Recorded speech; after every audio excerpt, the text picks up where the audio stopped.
Allen ലാസ്റ്റില് വിനായകന് മരുന്ന് കൊടുക്കാൻ പോയോ? അവസ്ഥ അത് ഇത്ര ഒരു ജനങ്ങളുടെ സ്വീകാര്യത നമ്മൾ എക്സ്പെക്ട് ചെയ്തിരുന്നില്ല. അല്ലെങ്കിൽ ഇഷ്ടപ്പെടും വർക്കാവുന്ന അറിയാം. ആൾക്കാർ അവരുടെ സിനിമയായിട്ട് അങ്ങ് ഏറ്റെടുത്ത് ആഘോഷിച്ചുകൊണ്ടിരിക്കുകയാണ്. ആഷിറ ഗാങ് എന്ന് പറഞ്ഞു കഴിഞ്ഞാൽ കേരളത്തിൽ കൾട്ട് ഫാൻ ഫോളോയിങ് ഉള്ള പിള്ളേരാണ്. 4 പേരും നമുക്ക് വളരെ ഇമ്പോർട്ടന്റ് ആയിട്ടുള്ള ആൾക്കാരാണ്. ഒരാൾ അങ്ങനെ മേളിൽ താഴെ നമ്മൾ നോക്കിയിട്ടില്ല. 4 പേർക്ക് നമുക്കും ഒരേപോലെ തന്നെയായിരുന്നു. എഴുത്തിൽ ആ പരിപാടി ഉണ്ടായിരുന്നു. ഒരാഴ്ചക്കുള്ളിലായിരിക്കും എന്തായാലും ദേവരാജ് കാസ്റ്റിലേക്ക് എത്തുന്നത്. അപ്പൊ അതിനു മുമ്പ് അത് ഗണപതിയായിരുന്നു. ഓഡിയൻസ് ലുക്ക് ഉണ്ടെന്ന് പറയാറുണ്ടായിരുന്നു. അപ്പോൾ എൻ്റെ നിന്റെ വെച്ചിട്ട് പരിപാടി നമുക്ക് വാഴയിൽ സെറ്റ് ചെയ്യാം. അപ്പൊ എല്ലാവർക്കും കേട്ടപ്പോൾ ഇവരെല്ലാരും അത് ഓക്കെ എന്ന് പറഞ്ഞു. ഞാൻ ആദ്യം കഴിച്ച് ഇവർ ഓക്കെ പറയില്ല. അപ്പൊ ഇവരും കൂടെ ഓക്കെ പറഞ്ഞപ്പോൾ ഞാൻ ആദ്യം പെട്ടു. എത്ര എടുത്തു ഷൂട്ട് ചെയ്ത് തീർക്കാനായിട്ട്? ഒരു 115 ദിവസം എടുത്ത് പടം മൊത്തം തീരാനാണ്. നമ്മൾ എനിക്കൊന്നും ആദ്യമൊക്കെ ഇത് 115 എന്നൊക്കെ പറയുമ്പോൾ ഇൻഡസ്ട്രിയിൽ നിന്നൊക്കെ ആൾക്കാരൊക്കെ ചോദിച്ചിട്ടുണ്ട്. അയ്യോ അതെന്താ അങ്ങനെ നിങ്ങൾ സാധാരണ പൊതുവെ പുതിയ പിള്ളേർ വെച്ച് 4 പിള്ളേർ വെച്ച് പടം ചെയ്യുമ്പോൾ 10 ദിവസം ഷൂട്ട് ചെയ്ത് തീർത്തിട്ടുള്ള സ്ക്രിപ്റ്റ് നല്ല വലിയ രീതിയിലാണ് എഴുതിയത്. അതിന്റെ മേളിലാണ് പുള്ളി ഷൂട്ട് ചെയ്തത്.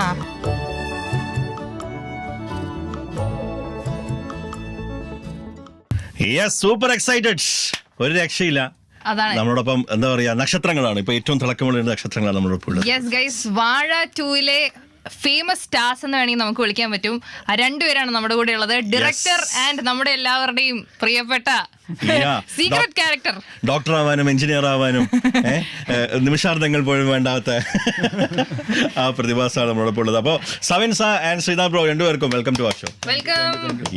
എങ്ങനെയുണ്ട്? 100 കോടി കടന്നു. ഇനി എന്താണ്? What are you feeling? ഇനി മുന്നോട്ട് പോട്ടെ വിചാരിക്കുന്നു. എനിക്കും അതെന്നെയാണ് പറയുന്നത്. അതങ്ങോട്ട് എന്താണ് റിയലൈസ് ചെയ്തുകൊണ്ടിരിക്കുന്നതേ. ഇത്രയും ഒരു ജനങ്ങളുടെ സ്വീകാര്യത നമ്മൾ എക്സ്പെക്ട് ചെയ്തിരുന്നില്ല. അല്ലെങ്കിൽ ഇഷ്ടപ്പെടും വർക്കാവുന്ന അറിയാം. പക്ഷേ നമ്മളുടെ കൈവിട്ട് പോയിട്ട് ആൾക്കാർ അവരുടെ സിനിമയായിട്ട് അങ്ങ് ഏറ്റെടുത്ത് ആഘോഷിച്ചുകൊണ്ടിരിക്കുകയാണ്. അവരുടെ വീട്ടിലെ കാര്യങ്ങളായിട്ട് റിലേറ്റ് ചെയ്യുന്നു, അവരുടെ സിബിലിങ്സിന്റെ കാര്യങ്ങളായിട്ട് റിലേറ്റ് ചെയ്യുന്നു. അങ്ങനത്തെ വീഡിയോസ് എടുക്കുന്നു. ഫാദർ സൺ അല്ലെങ്കിൽ സിബിലിങ്സ്, പിന്നെ സ്കൂൾ കൂട്ടുകാർ, അങ്ങനെയൊക്കെയുള്ളൊരു ഇതിൽ ആൾക്കാർ അവരുടെ പടമായിട്ട് എടുത്ത് പോയിക്കൊണ്ടിരിക്കുകയാണ്. അപ്പം ഒന്നും നമ്മുടെ കൺട്രോൾ അല്ലാത്ത രീതിയിൽ കാര്യങ്ങൾ പോകുന്നത്. ഇപ്പം കുറേ പൈറേറ്റഡ് വീഡിയോസും ഒക്കെ ഇറങ്ങുന്നുണ്ട്. പക്ഷേ അതുപോലെ തിയേറ്ററിൽ നിന്ന് ഷൂട്ട് ചെയ്ത കണ്ടന്റ് റീൽസ് വരുന്നു. പക്ഷേ ആദ്യം വിചാരിച്ചു നമ്മൾക്കിത് സാധാരണ രീതിയിൽ അങ്ങനെയൊക്കെ വന്നു കഴിഞ്ഞാൽ നമ്മൾ അവരെ കറക്റ്റ് കോൺടാക്ട് ചെയ്ത് അത് ഒഴിവാക്കണമെന്നൊക്കെ പറയും. പക്ഷേ ഇത് ഞങ്ങൾ നോക്കിയപ്പോൾ 5ഉം 10ഉം അല്ല, 1000-ങ്ങൾക്ക് മേളിൽ ആൾക്കാർ ചെയ്തുകൊണ്ടിരിക്കുന്ന. അപ്പം വിച്ച് മീൻസ് അത് അവരുടെ സ്നേഹമാണ് കാണിക്കുന്നത്. അപ്പൊ പിന്നെ നമ്മൾ അതിനകത്തൊന്നും ചെയ്യേണ്ട. അവരെ സിനിമ അങ്ങനെ കണ്ടാലും ആൾക്കാർ പോയി കണ്ടോളും. തിയേറ്ററിൽ പോയി കാണുന്നുണ്ട് ആൾക്കാർ. തിയേറ്ററിലുള്ള ഒരു ഫുൾ തിയേറ്റർ എക്സ്പീരിയൻസ് മൂവിയാണ് ചെയ്തിരിക്കുന്നത്. സബിൻ അങ്ങനെയാണ് അത് ഉണ്ടാക്കി വെച്ചിരിക്കുന്നത്. എന്തായിരുന്നു ഫസ്റ്റ് ഒരു ത്രെഡ്? എന്തായിരുന്നു? എപ്പോഴാണ് അത് ഉണ്ടായത്? അല്ല, അതിങ്ങനെ 2 ചെയ്യാമെന്നുള്ള പ്ലാനായപ്പോൾ വിഞ്ചറിന് ഒരു ചെറിയ ഐഡിയാസ് ഒക്കെ ഉണ്ടായിരുന്നു. അപ്പോൾ എങ്ങനെയായിരിക്കും അസംബിൾ ആകുന്നതെന്നുള്ള കാര്യത്തിൽ മാത്രമേ ഉള്ളായിരുന്നു നമുക്കൊരു ടെൻഷൻ. എങ്ങനെയായിരിക്കും അത് തുടങ്ങുക? അല്ല, എപ്പോ മുതലാണ് ഈ വർക്കിൽ സ്റ്റാർട്ട് ചെയ്തത്? വാഴ 2 സ്ക്രിപ്റ്റ് ഒക്കെ എപ്പോഴാണ് സ്റ്റാർട്ട് ചെയ്തത്? പോസ്റ്ററൊക്കെ അനൗൺസ് ചെയ്ത് ഒരു മാസമൊക്കെ കഴിഞ്ഞപ്പോൾ മുതലേ ഏകദേശം ഇരുന്ന് തുടങ്ങിയായിരുന്നു. ഓക്കെ. വാഴ ഒരു തീം വരുന്നുണ്ടെന്ന് പറയുന്നുണ്ട്. അതായത് എപ്പോഴും ഒരു ഫസ്റ്റ് ഹാഫിൽ രസിപ്പിച്ച് അവസാനം നമ്മൾ ഇമോഷണലി വല്ലാണ്ട് ഒലച്ചു കളയുന്ന ഒരു സംഭവമുണ്ട്. അപ്പോൾ ഏതാണ് എഴുതാൻ കൂടുതൽ പ്രയാസം വന്നൊരു ഏരിയ? സെക്കൻഡ് ഹാഫ് ആയിരുന്നു. ടൈം എടുത്ത് ചെയ്ത പരിപാടി. പിന്നെ സെക്കൻഡ് ഹാഫ് എനിക്ക് തോന്നുന്നു കുറച്ചുകൂടി ഈസി ആയിട്ടാണെന്ന് തോന്നുന്നു പുള്ളി ഹാൻഡിൽ ചെയ്തത്. നമ്മള് ഫസ്റ്റ് ഹാഫ് വെച്ചിട്ടാണ് ഷൂട്ട് ചെയ്തത്. സെക്കൻഡ് ഹാഫിലെ കഥകൾ ഇങ്ങനെയൊക്കെ ആകാമെന്നൊക്കെ ഒരു തോന്നലൊക്കെ ഉള്ളായിരുന്നു അന്ന്. അത് സെറ്റ് ചെയ്തത്. പിന്നെ ആളുടെ ടീമും ഭയങ്കര നൈസ് ടീമായിരുന്നു. അവര് നമ്മുടെ കൂടെ തന്നെ വർക്ക് ചെയ്ത ആൾക്കാർ തന്നെയായിരുന്നു. നേരത്തെ പടങ്ങൾ അസിസ്റ്റന്റ് ആയിട്ടും അസോസിയേറ്റ് ആയിട്ടൊക്കെ വർക്ക് ചെയ്തവരൊക്കെ തന്നെയാണ് റൈറ്റിംഗ് ടീമിലുള്ളത്. പിന്നെ ജയയുടെ കോ റൈറ്റർ, അവരൊരു നല്ല ടീമായിരുന്നു. ഞാനപ്പം തുടക്കം മുതലേ എഴുത്ത് പരിപാടിയിലുണ്ടായിരുന്നു. അപ്പം അതൊരു എനിക്കും കുറച്ച് ഗുണം ചെയ്തിട്ടുണ്ട് നല്ല രീതിയിൽ. പിന്നെ ഇതുപോലെ ഷൂട്ട് നടക്കുന്ന ടൈമിൽ സീനുകളൊക്കെ ചിലപ്പോൾ ഇടയ്ക്കൊക്കെ വരും. പിന്നെ കൂടുതലും ഏകദേശം ഒരു പരിപാടി ഉണ്ടായിരുന്നു. ആ ഷൂട്ട് ചെയ്യുന്ന ദിവസങ്ങളെ പറ്റിയും കുറച്ച് മുന്നോട്ടുള്ള ചെറിയ പരിപാടികളൊക്കെ നമുക്ക് നല്ല ധാരണ ഉണ്ടായിരുന്നു. കുഴപ്പമൊന്നും തോന്നിയില്ല. ഇവരുടെ രീതി എപ്പോഴും ഇവര് ഒന്ന് എഴുതും, പിന്നെ അടുത്ത ഷൂട്ടിംഗ് ലൊക്കേഷൻ വീണ്ടും ചിലപ്പോൾ കുറച്ചുകൂടെ എലിവേറ്റ് ആവും, പിന്നെ ഷൂട്ട് ചെയ്ത് കഴിയുമ്പോൾ വീണ്ടും എലിവേറ്റ് ആവും. അങ്ങനെ ഒരു പരിപാടിയിലാണ് വിവിനും ടീമും ഒക്കെ ചെയ്യുന്നത്. ഓക്കെ. എനിക്ക് ആകെ ഒരു ഡൗട്ട് ഉണ്ടായിരുന്നേ. അലൻ ലാസ്റ്റില് വിനായകന് എന്താ മരുന്ന് കൊടുക്കാൻ പോയോ? എന്താ അവസ്ഥ? അത് കുറച്ച് വിഷമപ്പെടുത്തി കണ്ടപ്പോ. കുറച്ചു നേരം ആ പയ്യനെ ഇതൊന്ന് കരയട്ടെ. അതെന്നാലും വല്ലാത്തൊരു അവനൊരു ഇമോഷൻ കിട്ടും. ആരായാലും നമ്മൾ പെട്ടെന്ന് ഒരു ഇമോഷൻ, എന്റെ ഡയലോഗ് കഴിഞ്ഞിട്ടുള്ള പുള്ളിയുടെ റിയാക്ഷൻ കണ്ടാൽ അറിയാം പുള്ളിക്ക് അപ്പോഴാണ് റിയലൈസേഷൻ വരുന്നത്. ജീവിതം ഒന്നേ ഉള്ളൂ. ആ റിയലൈസേഷനിലാണ് പുള്ളി അനിയത്തിയെ വിളിക്കുന്നത്. അപ്പൊ ആ ഒരു സമയം പുള്ളിക്ക് കൊടുത്തേ പറ്റൂ. ഇമോഷൻ പുള്ളിക്ക് അതൊക്കെ അതിന് ശേഷം പുള്ളി പോയിട്ടുണ്ടാവാം. വീഡിയോ കോളിൽ കണ്ടപ്പോഴാണ് നമുക്കൊരു സമാധാനമായതേ. അല്ലെങ്കിൽ ഞങ്ങൾ ഇനി പോയോ വിനായക് പോയോ. അല്ല, എങ്ങനെയാണ് ഈ എഴുത്തിലും പരിപാടികളും എപ്പോഴാണ് ഈ ഒരു മൊട്ട കഥാപാത്രം വരുന്നത്? ഇല്ല, എനിക്ക് നേരത്തെ പോലെ ചേട്ടനെ കാണുമ്പോ ഇങ്ങനെ എന്റെ അടുത്ത് പക്ഷെ പറയുന്നത്, ഞങ്ങളൊരു ദിവസം ട്രിവാൻഡ്രത്ത് ഫുഡ് കഴിക്കാൻ ഇറങ്ങുന്ന സമയത്ത് എന്റെ അടുത്ത് പെട്ടെന്ന് നിന്റെ അതിനു മുമ്പേ ജോണി സിൻസ് ലുക്ക് ഉണ്ടെന്ന് പറയാറുണ്ടായിരുന്നു.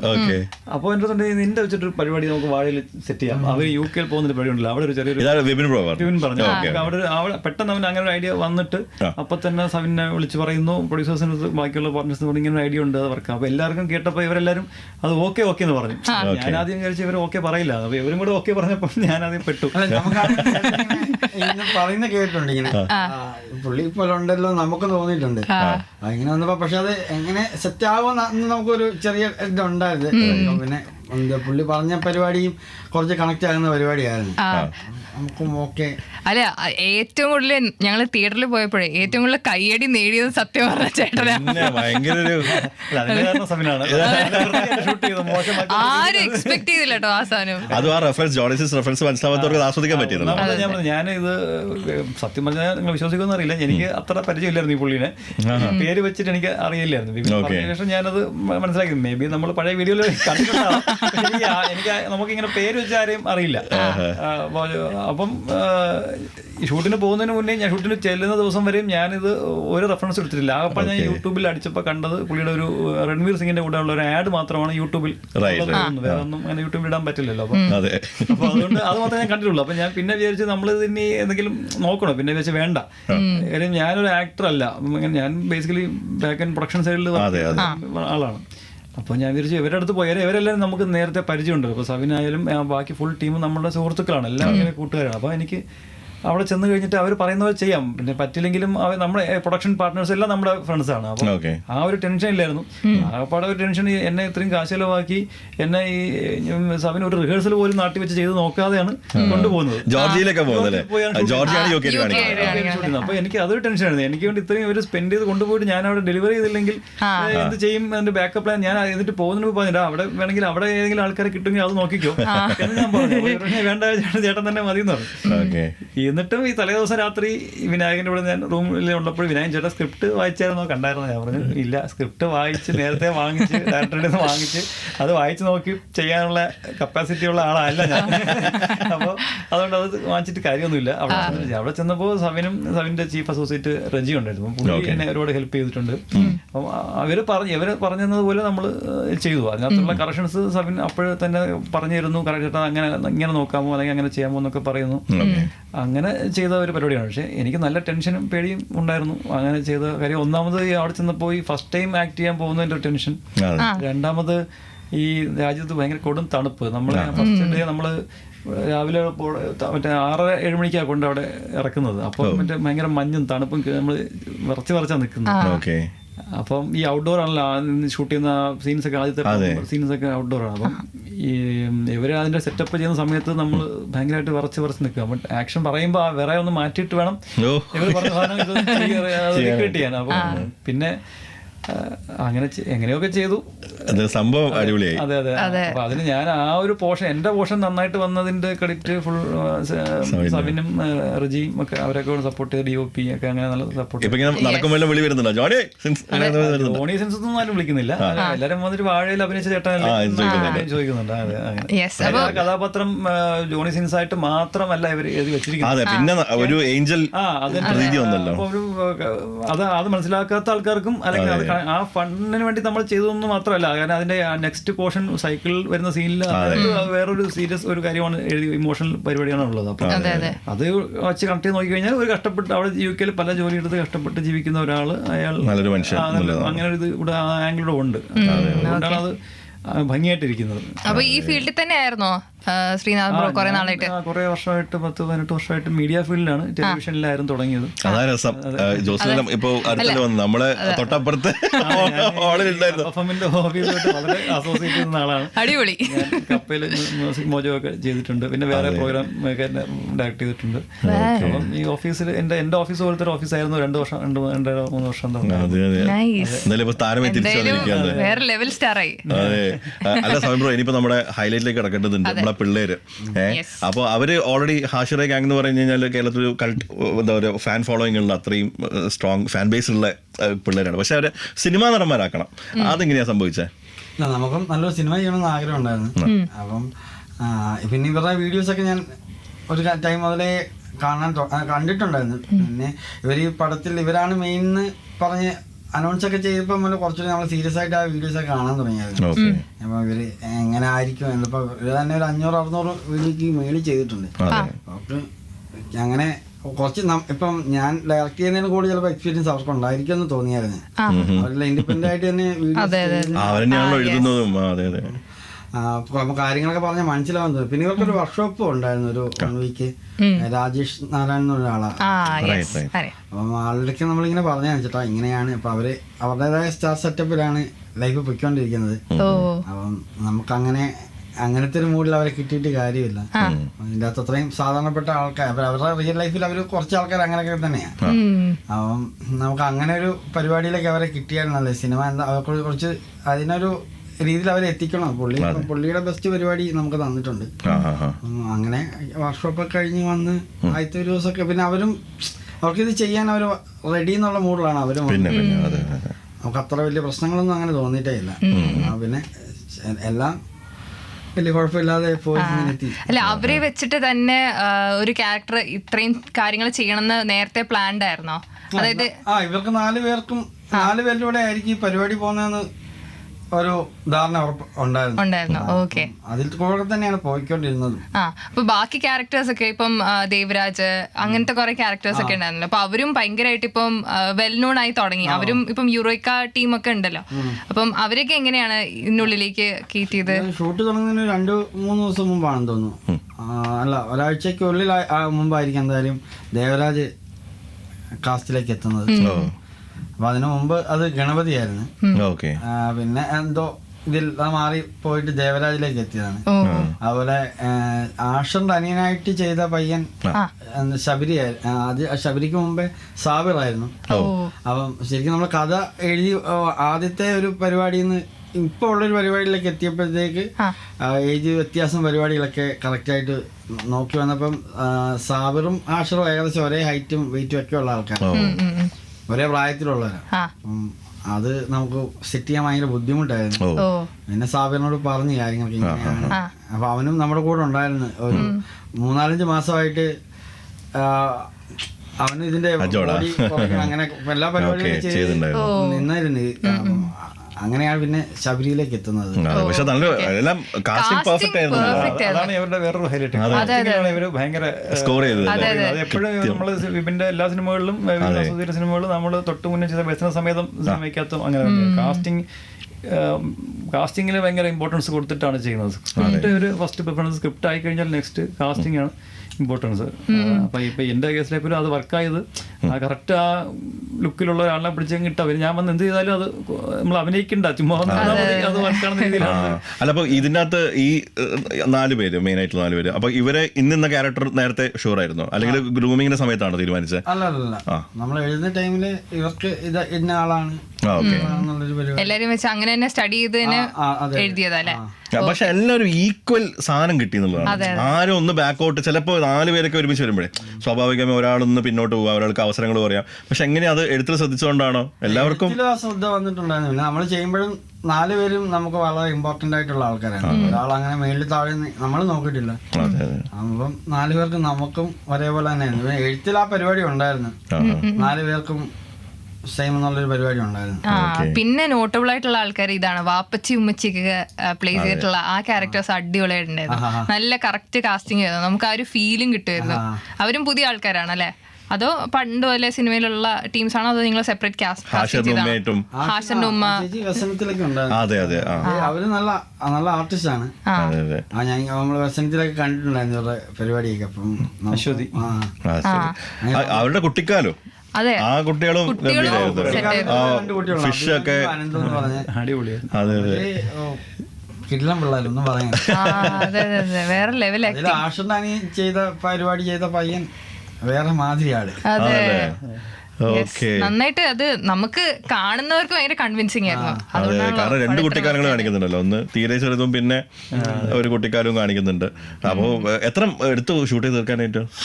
മൊത്തം ഒരു 115 ദിവസം എടുത്ത് പടം മൊത്തം തീരാനായി. നിങ്ങൾ വെസ്റ്റേൺ സമയത്ത് വെച്ച് നോക്കുമ്പോൾ കുറെ കൂടി വലിയൊരു സിനിമയാണ് അല്ലേ? അല്ലേ, ഫോറിൻ ഷൂട്ടും എല്ലാമായിട്ട് എല്ലാം ഉണ്ടായിരുന്നല്ലോ. പിന്നെ കുറച്ച് മഴ പരിപാടികളൊക്കെ ഒരു 2-3 തവണ ഷെഡ്യൂൾ ആകേണ്ടി തന്നെ വന്നായിരുന്നു. അങ്ങനെയാണ് ഇത്രയും ഷൂട്ട് ഡേയ്സ് നീണ്ടുപോയത്.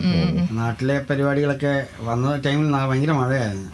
ഒരു 10 ദിവസം ഷൂട്ട് ചെയ്യുമ്പോൾ ഭയങ്കര മഴ വരും. പിന്നെ നമുക്കൊരാഴ്ച ചിലപ്പോൾ 1-2 ദിവസമൊക്കെ ആയിരിക്കും എന്തെങ്കിലും ചെറിയ ചെറിയ പരിപാടി. പിന്നെ തീരെ നിവർത്തിയില്ല എന്ന് മനസ്സിലാകുമ്പോൾ ഷെഡ്യൂൾ അങ്ങനെ തന്നെ 2-3 തവണ ഷെഡ്യൂൾ ആയിട്ടുണ്ട്. പിന്നെ ഒരു എനിക്കൊന്നും വിപിനും സബിനും കൺസീവ് ചെയ്തേക്കുന്നത് തന്നെ വലിയ പടമായിട്ട് തന്നെയാണ് കൺസീവ് ചെയ്തത്. വളരെ നമ്മൾ ഫസ്റ്റ് ചെയ്തത് ഒരു ചെറിയ പടമായിട്ടാണ് ചെയ്തത്. അപ്പോൾ സെക്കൻഡ് സക്സസ് ആവണമെന്നുണ്ടെങ്കിൽ ഉറപ്പായിട്ട് അത് വാഴയുടെ ഫസ്റ്റിനെക്കാൾ മാത്രമല്ലേ സക്സസ് ഉള്ളൂ. അപ്പോൾ അത് വാഴ 1 ചെയ്തപ്പോൾ ഉള്ള തിയേറ്ററിക്കൽ അറ്റ്മോസ്ഫിയർ അല്ല ഇപ്പോൾ തിയേറ്ററിക്കൽ അറ്റ്മോസ്ഫിയർ നമ്മുടെ നാട്ടിൽ. അപ്പം ആൾക്കാർ തിയേറ്റർ വാച്ചബിൾ മൂവിക്ക് മാത്രമേ സിനിമയ്ക്ക് പോകുന്നുള്ളൂ.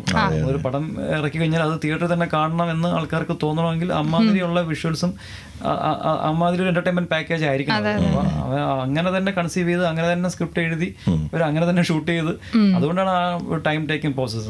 എനിക്കൊന്നും ആദ്യമൊക്കെ ഇത് 115 എന്നൊക്കെ പറയുമ്പോൾ കേട്ടിട്ട് ഒരുപാട് അതിശയിച്ചാൽ ഇത്രയും ദിവസം പോയി എന്ന് വാഴയ്ക്ക് വേണ്ടി, അതും പുതിയ ആൾക്കാരൊക്കെ വെച്ച് ഇത്രയും ദിവസം ഷൂട്ട് ചെയ്യുന്നു എന്നൊക്കെയുള്ള പുറത്തുനിന്നൊക്കെ നമുക്ക് ഇൻഡസ്ട്രിയിൽ നിന്നൊക്കെ ആൾക്കാരൊക്കെ ചോദിച്ചിട്ടുണ്ട്. അയ്യോ അതെന്താ അങ്ങനെ? നിങ്ങൾ സാധാരണ പൊതുവെ പുതിയ പിള്ളേർ വെച്ച് 4 പിള്ളേർ വെച്ച് പടം ചെയ്യുമ്പോൾ 10 ദിവസം ഷൂട്ട് ചെയ്ത് തീർത്തിട്ടുള്ള കോൺസെപ്റ്റാണല്ലോ. പക്ഷെ നമ്മൾ അങ്ങനെ കുട്ടികൾ അത് അങ്ങനെ നോക്കിയിട്ടല്ല, സ്ക്രിപ്റ്റ് നല്ല വലിയ രീതിയിലാണ് എഴുതിയത്.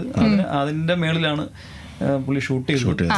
അപ്പൊ അതുകൊണ്ടാണ് പടം അങ്ങനെ വന്നത്. യെസ്. പിന്നെ അൽഫോൻസ് സാറിനെ അതിന്റെ അകത്ത് ഇൻക്ലൂഡ് ചെയ്യണമെന്ന് നേരത്തെ പ്ലാൻഡ് ആയിരുന്നോ ഇത്? ഇല്ല, ഞാനാണെങ്കിൽ ബേസിക്കലി ഭയങ്കര ഫാനായിരുന്നു ആളുടെ. പിന്നെ ഇങ്ങനെ എഴുത്ത് തുടങ്ങിയ ടൈമിൽ തന്നെ എന്തെങ്കിലും വേറെ മൂഡിലായിരുന്നു കഥ എന്ന് പോയിക്കൊണ്ടിരുന്നത്. നമ്മളാണെങ്കിൽ പറയാം ചേട്ടാ അത് അൽഫോൻസ് ചേട്ടനെ കൂടി ചോദിക്കായിരുന്നു. അപ്പൊ ഇങ്ങനെ ഒരു വലിയൊരു സീൻ ഇങ്ങനെ അത് അടിപൊളിയായിരുന്നു. ഇങ്ങനെ അപ്പൊ ആ സീൻ ഭയങ്കര വലുതായിരുന്നു. അപ്പൊ നമ്മളിപ്പോ ഓൾറെഡി ഷൂട്ട് നടന്നുകൊണ്ടേ ഇരിക്കുകയാണ്. എന്നിട്ട് ഇത് ഇങ്ങനെ ഒരു പരിപാടി പറഞ്ഞപ്പം അൽഫോൻസ് പുത്രന്റെ കാര്യം പറയുമ്പോൾ നമുക്ക് ഭയങ്കര സന്തോഷമായിരുന്നു. പിന്നെ ഭയങ്കര ഹാപ്പിയായിരുന്നു, നമ്മളും ഭയങ്കര അതിലും ഹാപ്പിയായിരുന്നു. ഇപ്പൊ പറയുന്നത് എന്താണെന്നറിയോ, അന്ന് 2015 സമയത്തൊക്കെ പ്രേമമായിരുന്നു എല്ലാം എന്ന് പറയും. പക്ഷെ ഇപ്പൊ 2020 എത്തുമ്പോ ആ ഒരു എഫക്റ്റ് ആണ് ഇപ്പൊ വാഴ 2-ല്. ഇനി അടുത്ത ജനറേഷനിലുള്ള കുട്ടികൾക്ക് ഇനിയും റെഫറൻസ് ആയിട്ട് വെക്കുന്ന വാഴ 2. അപ്പൊ അത് പ്രേമം ഓടിയ പോലെയാണ് ഇപ്പൊ ഇത് ഓടുന്നത്. നമ്മളും ഭയങ്കര ഫാനായിരുന്നു ആ പടത്തിന്റെ. നമുക്കും അയ്യോ ഇങ്ങനെയൊക്കെ സിനിമ ചെയ്യാൻ പറ്റുമോ, അല്ലെ ഇങ്ങനെ ഇതാണ് അങ്ങനെയൊക്കെ ഒരു ഭയങ്കര ഫീൽ ഉണ്ടാക്കിയ ഒരു സിനിമയായിരുന്നല്ലോ. എന്തെങ്കിലും ഒരു ചെറിയ പരിപാടി ചെയ്യണമെന്നൊക്കെ എന്തായാലും ആ പടം കണ്ട ആരും ആഗ്രഹിച്ചു പോകുന്ന ഞാൻ എന്തായാലും ആഗ്രഹിച്ചിട്ടുണ്ടായിരുന്നു. അതേ ആള് തന്നെ ഈ പടത്തിൽ അഭിനയിക്കാൻ വന്നതൊക്കെ ഭയങ്കര സർപ്രൈസ് ആയിരുന്നു. ഭയങ്കര സന്തോഷം തോന്നിയായിരുന്നു. അല്ല, ആ ഒരു ക്ലാസ് റൂമിൽ വെച്ചിട്ടാണല്ലോ ശരിക്കും കുറേ നേരം കൊണ്ടുപോകുന്നത്. അപ്പൊ ഡയലോഗിൽ അത്രയും ഇടിവെട്ട് ഡയലോഗ്സാണ് നിങ്ങൾ കൊണ്ടിട്ടുള്ളത്. എന്നാലും അതൊരു എന്റർടൈൻമെന്റ് ഒരു സാധനം വരുന്നുള്ളൂ. അത് രസമായിട്ട് വന്നു എന്നുള്ളതാണ്. നമ്മുടെ കണ്ണൻ മോഹന്റെ എഡിറ്റിംഗ് പിന്നെ ഇടയ്ക്കൊന്ന് ടോയ്ലറ്റിലേക്ക് പോകുമ്പോൾ തിരിച്ച് അത് കാണിക്കുന്നത്. ഓൾറെഡി സ്ക്രിപ്റ്റിൽ പ്ലാൻ ഉണ്ടായിരുന്നു. അത് എഴുതി വന്നപ്പോ ടൈം തന്നെ ഇച്ചിരി ലെങ്ത് ഉണ്ടായിരുന്നു. അപ്പൊ നമ്മൾ ഇത് ഒരു 10-15 അല്ലെ ഇപ്പം വന്നൊരു വേർഷൻ ആയിരിക്കില്ലല്ലോ ആദ്യം. പക്ഷെ അതിന്റെ അകത്തെ കണ്ടന്റുകളൊക്കെ തോന്നിയിട്ടുണ്ട്. പക്ഷെ ഇതെങ്ങനെ ഇതിലാകാതെ അത് മ്യൂസിക്കും സപ്പോർട്ടായിട്ടുണ്ട്, അപ്പൊ എഡിറ്റും ഒക്കെ സപ്പോർട്ടായിട്ടുണ്ട് അതിന്. അതെ, കാരണം സിനിമ കണ്ടുകഴിയുമ്പോൾ നമ്മൾ ആലോചിക്കുമ്പോ ഒരു പക്ഷേ ബോറടിപ്പിക്കാമായിരുന്ന ഒരു സീനാണ് വലിയൊരു. പക്ഷെ അത് രസമായിട്ട് നിങ്ങൾ ചെയ്തിട്ടുണ്ട്. മ്യൂസിക്കിന്റെ കാര്യം പറയുകയാണെങ്കിൽ കുറെ ആൾക്കാരുണ്ടല്ലേ, പക്ഷെ എന്നാലും കേൾക്കുമ്പോ എല്ലാം ഭയങ്കര കാച്ചി സോങ്സ്. അത് രസമുള്ള എനിക്കൊന്ന് ഹൃദയത്തിന് ശേഷം ഏറ്റവും കൂടുതൽ പാട്ടുകളുള്ളൊരു സിനിമ. 10 പാട്ടുകളുണ്ട്, അത്രയും പാട്ടുകളുണ്ട്. പക്ഷെ എല്ലാ സിനിമയോടൊപ്പം ഇങ്ങനെ ചേർന്ന് പോകുന്നോണ്ട് എല്ലാം സിനിമയ്ക്ക് വേണ്ടി തന്നെ ചെയ്തത് ആയതുകൊണ്ട് ആയിരിക്കാം ചിലപ്പം അതിനൊന്ന് അതിൻ്റെ അകത്ത് മലയാളി മങ്കീസിന്റെ ആ ഒരു പരിപാടിയുള്ള അവർ നേരത്തെ ഇട്ടൊരു പരിപാടി നമ്മുടേതായ വേർഷനൊക്കെ അവർ പിന്നെ സെറ്റ് ചെയ്ത് കൊണ്ടുവന്നാണ്. ബാക്കിയെല്ലാം ബൊമ്മാലെ തിയേറ്റർ കാണുമ്പോൾ ഭയങ്കര സർപ്രൈസ് ആയിട്ട് നല്ല രസമുള്ളൊരു പാട്ടായിട്ട് വന്നത്.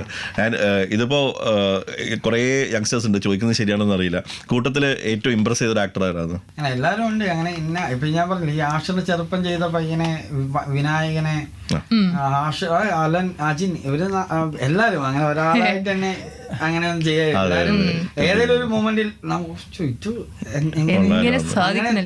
പക്ഷെ നമുക്ക് തന്നെ ഉള്ളിൽ തോന്നുന്ന രീതിയിൽ എന്തെങ്കിലും ഒരു പരിപാടി ഏതെങ്കിലും ഒരു മൂമെന്റിൽ അവർ തന്നിട്ടുണ്ട്.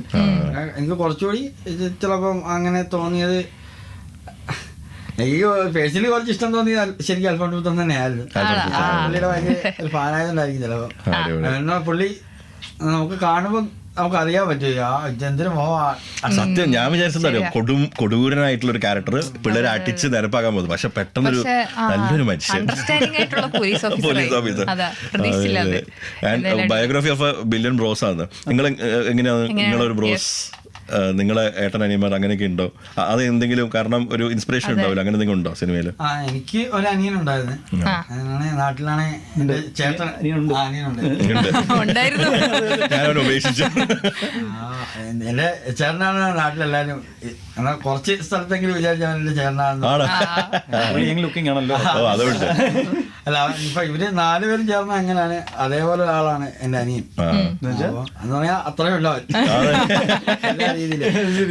ആളിവിടെ ഇല്ലെന്നോ, മാൾട്ടയിലാണ്. അപ്പം എനിക്ക് അത്രയും ഭയങ്കര ഇമോഷണലി ഭയങ്കര കണക്ഷനാണ് ഞങ്ങൾ. എനിക്കൊന്നപ്പോ അജിന്റെയും സജിന്റെയും ബന്ധമാണെന്ന് തോന്നുന്നു. പേടിച്ച് മാൾട്ടെ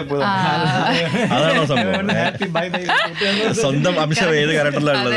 അല്ല, എനിക്ക് എല്ലാവർക്കും എന്തെങ്കിലുമൊക്കെ ഒരു പരിപാടി എവിടെയെങ്കിലുമൊക്കെ എന്റെ റിയൽ ലൈഫുമായിട്ടും കണക്ട് ആയിട്ടുണ്ട്. 4 പേരുടെ പരിപാടിയിലാണേലും എന്തെങ്കിലുമൊക്കെ രീതിയിൽ എങ്ങനെ കണക്ട്, സ്വന്തം ജീവിതത്തിൽ നിന്ന് പിച്ച് ചിന്തി. എന്റെ നല്ല ചോദ്യം. ലൈഫിലൊരു മോമെന്റ് നമ്മൾ മീറ്റ് ചെയ്തിട്ടുണ്ട്. നമുക്ക് മറ്റേ ചേട്ടൻ കണ്ടുപിടിക്കണ്ടേ, പടക്കം ബിജുക്കൂട്ടൻ ചേട്ടൻ ചെയ്തേ.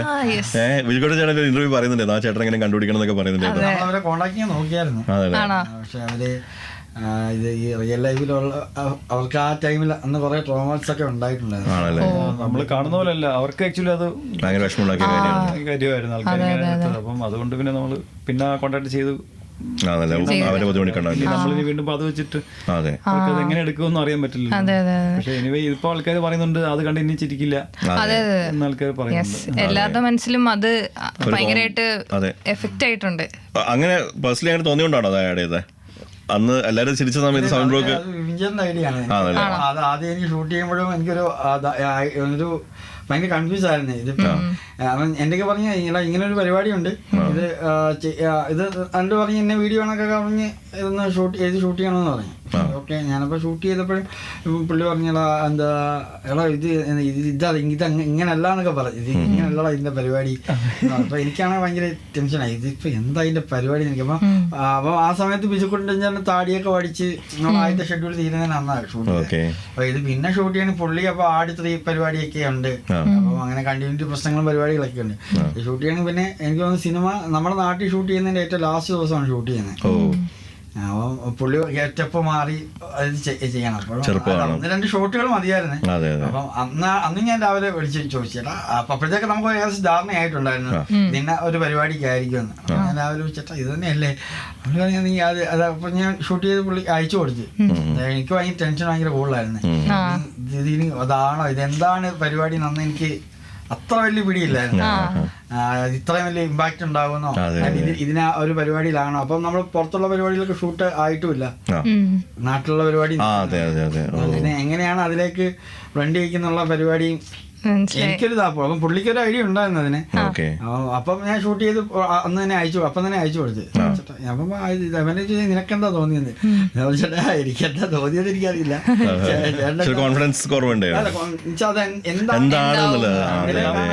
ഇതിന്റെ കണക്ഷൻ വരുന്നത് ഇവിടെ കാണിക്കുന്നു, ജോർജിയയിൽ പുള്ളി അവിടെ അവിടെ നിന്ന് കട്ടി തിരിച്ച് ഇവിടെ വരുന്നു. അപ്പൊ ഇതാണല്ലോ ഇതിന്റെ ഒരു കണക്ഷൻ. എനിക്കും ഈ സീൻ ആദ്യം ഇത് ഉണ്ടെന്ന് പറഞ്ഞപ്പോ ഞാൻ വിചാരിച്ചത് ഇത് കോമഡി ആയിട്ട് കാണിക്കുന്നു.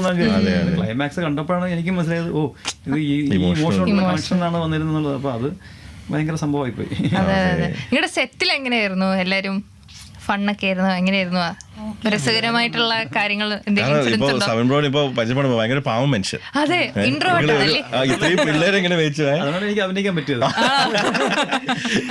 കുറച്ച് ഇതുപോലെ നമുക്കറിയാം വേറെ കമ്പനിയാണ്, പക്ഷെ പൊതുവെ ഡയറക്ടർമാർ എന്ത് കമ്പനിയാണെങ്കിലും ഈ മോണിറ്ററിന്റെ ബാക്കി കയറി കഴിഞ്ഞാൽ പിന്നെ ചിലപ്പോ ആളൊന്ന് മാറും. അപ്പൊ ഞാൻ എവനാണെങ്കിൽ മറ്റു ആർട്ടിസ്റ്റിനൊക്കെ കുറച്ചൊക്കെ ചൂടാവുന്ന ഞാൻ കണ്ടിട്ടുണ്ട്. അപ്പൊ ജോർജിയെ പോയപ്പോഴും എന്റെ മറ്റൊരു ടെൻഷൻ അതായിരുന്നു, എല്ലാരും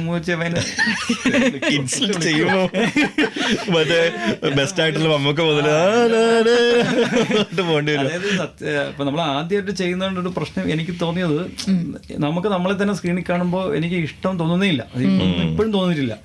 നമുക്കത് ഒരു വൾഗർ രൂപ ഇരിക്കുന്ന പോലെ തോന്നുന്നുള്ളൂ, അല്ലെങ്കിൽ നമ്മുടെ റിയാക്ഷൻസ് ആക്ഷൻസ് ഒക്കെ രസകരമായിട്ട് തോന്നുന്നേ ഇല്ല. പക്ഷെ നമ്മൾ മറ്റേ ആർട്ടിസ്റ്റിലൊക്കെ നമ്മൾ കാണുമ്പോൾ നമുക്കത് കൊള്ളാലോ എന്നൊക്കെ നമുക്ക് തോന്നുമല്ലോ, പക്ഷെ നമ്മൾ തന്നെ സ്വയം കാണുമ്പോൾ അത് തോന്നുന്നില്ല. അപ്പൊ എനിക്ക് ടെൻഷൻ, പുള്ളിക്ക് അത് ഇഷ്ടപ്പെടുന്നുണ്ടോ, ഞാൻ വർക്ക് ആണോ, ഓക്കെ ആണോ, ചിലതൊക്കെ ഓക്കെ ഏട്ടാ മതി എന്ന് പറയുന്നു. അപ്പൊ എനിക്ക് പുള്ളിന്ന് വേറെ നിവൃത്തിയില്ലാത്തോണ്ട് ഇപ്പൊ വന്നും പോയല്ലോ, അങ്ങനെ ആണോ ഞാൻ സംശയിച്ചിരുന്നു.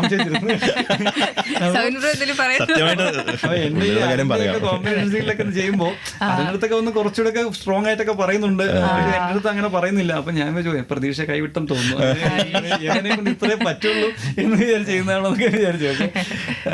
പക്ഷെ പുള്ളി സത്യത്തിൽ സവിൻ അത്രയും സെറ്റിൽ ഭയങ്കര നമുക്ക് ഭയങ്കര പേഷ്യന്റ് ആണ്, അങ്ങനെ ഭയങ്കര സെറ്റിൽ കിടന്ന് ബഹളം വെക്കുന്ന ഡയറക്ടർ അല്ല. ആൾക്കാരെ കൊണ്ട് എന്താണ് വേണ്ടെന്നുള്ളത് വളരെ നമ്മൾ തന്നെ അറിയാതെ തന്നെ എടുക്കുന്ന ഒരു പരിപാടിയുണ്ട്. അപ്പൊ അത് സവിനെ സപ്പോർട്ട് ചെയ്ത് സവിന്റെ ടീമും അങ്ങനെ എല്ലാവരും സവിന് വേണ്ടി നിൽക്കുമായിരുന്നു. അതാണ് ലിറ്ററലി നടക്കുന്നത് അവിടെ. DOP-മാരായാലും അസിസ്റ്റൻസ് ആയാലും ADs ആയാലും ചീഫ് ആയാലും എല്ലാവരും ചെയ്തുകൊണ്ടിരിക്കുന്നത്. അപ്പൊ അങ്ങനെ വന്നപ്പോൾ ലാസ്റ്റ് ഒക്കെ ആയപ്പോൾ എനിക്കും കുറച്ച് കംഫർട്ട്, ടെൻഷൻ കുറച്ചൊന്ന് കുറഞ്ഞു കിട്ടി. സവിൻ നമുക്ക് ഒരു സവിൻ ഉണ്ടല്ലോ എന്നുള്ള ഒരു ധൈര്യം ഉണ്ടായിരുന്നു. അങ്ങനെ ഇപ്പൊ ഇവൻ എനിക്കൊന്ന് വിപിൻ ഉണ്ടെങ്കിൽ ഇപ്പോൾ ചിലപ്പോൾ എനിക്ക് ചീത്തോലി കിട്ടിയാണ്. ഞാൻ ഫസ്റ്റ് ഞാൻ വിചാരിച്ചിരുന്നത് വിപിൻ കൂടെ വന്നെങ്കിൽ ഉണ്ടായിരുന്നെങ്കിൽ കൊള്ളായിരുന്നു എന്നായിരുന്നു. ആരും വിപിൻ കുറച്ചൊരു ക്ലോസ് ഫ്രണ്ടാണ്, അപ്പൊ പിന്നെ നമുക്കൊരു ധൈര്യം ഉണ്ടല്ലോ. പക്ഷെ എനിക്ക് തോന്നുന്നു ഇനി ഏവൻ മതി. ഇന്റർവ്യൂ കുറെ പേര് ചോദിച്ചു ഇനിയിപ്പോ ഡയറക്റ്റ് അഭിനയിക്കാൻ പോകും. അപ്പൊ ഞാൻ അഭിനേതാവല്ല ഫസ്റ്റ് ഓഫ് ഓൾ. ഇനി അങ്ങനെ സവിന് വിളിച്ചാൽ ഞാൻ പോയി ചെയ്യിപ്പിച്ചോളും. അല്ല, ഈ ഓരോ ഷോട്ടിലൊക്കെ വേണ്ടിട്ട് വീണ്ടും കോട്ടയം നസീറും അവരൊറ്റ ഒരു ഷോട്ടിലില്ല. അപ്പൊ വന്നപ്പോ തന്നെ അവര് പറയുമ്പോ തന്നെ ഓക്കെ ആയിരുന്നു, ലൈക്ക് വന്ന് പിന്നെ അവർക്ക് നമ്മൾ പറഞ്ഞിട്ടുണ്ടായിരുന്നു, അവരെ സംസാരിച്ചിട്ടുണ്ട് ഇന്നാണ് പരിപാടി. അതെ, ഡയലോഗ് ഒന്നും ഇല്ലല്ലോ അവർക്ക്. വന്ന് നിങ്ങൾ ഈ പരിപാടി ഈ യൂണിവേഴ്സിലുള്ള എന്നുള്ള രീതിയിൽ തന്നെയാണ് അവരെ ട്രീറ്റ് ചെയ്തത്. ഓക്കെ, അവരിപ്പോ ഹാപ്പി ആയി. അവർ വിളിച്ച് അസീസൊക്കെ വിളിച്ചപ്പോ പറഞ്ഞു എന്തായാലും അങ്ങനെ ഉള്ളത് തന്നെ കാര്യം, നമ്മൾ ഈ വലിയ പടത്തിന്റെ ഈ പറ്റിയില്ല എന്നുള്ളത് ഭയങ്കര സന്തോഷം. പിന്നെ ബിജു ചേട്ടനെ കാസ്റ്റ് ചെയ്തതും അടിപൊളിയാട്ടാ. പുള്ളിയുടെ വേറൊരു ഫേസ് നമുക്ക് കാണാനായിട്ട് പറ്റി. അപ്പൊ അതും നൈസ് ആയിരുന്നു. എന്തായാലും ബ്രോ ഇനി അടിപൊളി 100 കോടി ഇനി 200 പറ്റൂലല്ലോ. അപ്പൊ നമുക്ക് എല്ലാവർക്കും നല്ല ഒരു മെമ്മറബിൾ ആയിട്ടുള്ള ഒരു നല്ല സിനിമ തന്നതിന് താങ്ക് യു സോ മച്ച്. ഉണ്ടാക്കും. നമ്മളോടൊപ്പം ഇപ്പൊ ജോയിൻ ചെയ്തതിന് വളരെയധികം നന്ദി. യെസ്, അടിപൊളിയാവട്ടെ. ഓക്കെ.